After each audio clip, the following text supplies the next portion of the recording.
మొత్తంగా సంతృప్తి ఇచ్చిన, ఫలితం ఇచ్చిన మొత్తం ఉద్యమంలో ఏ కార్యక్రమం ఉండే సార్? నేను అనుకుంటా సకల జనుల సమ్మె చాలా కీలకమైనది. సకల జనుల సమ్మెతోనే తెలంగాణ ప్రజలందరూ కూడా తెలంగాణ వాదులైపోయింది.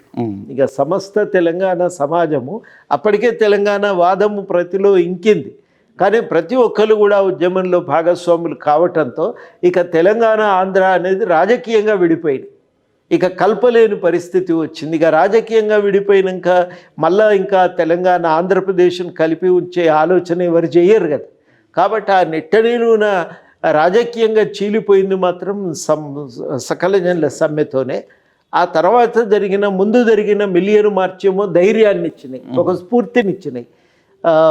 ఒక మాటలో చెప్పాలంటే ఉద్యమం ఇంకా నడవటానికి కావలసినటువంటి ఒక మానసిక ఒక ఉత్సాహాన్ని రగిలించినాయి.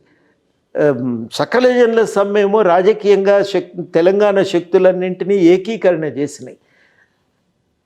తర్వాత జరిగినటువంటి సాగరహారం అనేది ఇంకా ఉద్యమం అనేది బలంగా ఈ నినాదం చావదు, మీరు ఏం చేసినా మేము వదిలిపెట్టాం, తెలంగాణ సమాజం ఐక్యంగా నిలబడ్డది, ఏం చేయటానికైనా సిద్ధంగా ఉంది అనేది ప్రపంచానికి అందరికీ కూడా తెలిసేటట్టు చెప్పింది.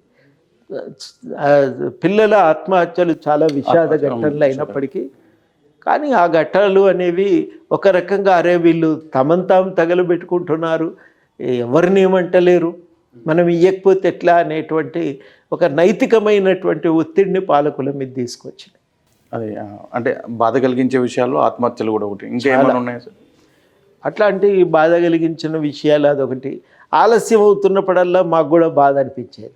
ఎందుకంటే అరే ఇంత కష్టాలు, ఇన్ని ఇబ్బందులు, ఎన్ని రోజులని ఇది సాధ్యం, మనకు కష్టం కదా. ప్రజల జనజీవితం అంతా స్తంభించిపోయి చాలా రోజులు అట్లే ఉంటే ఇబ్బంది.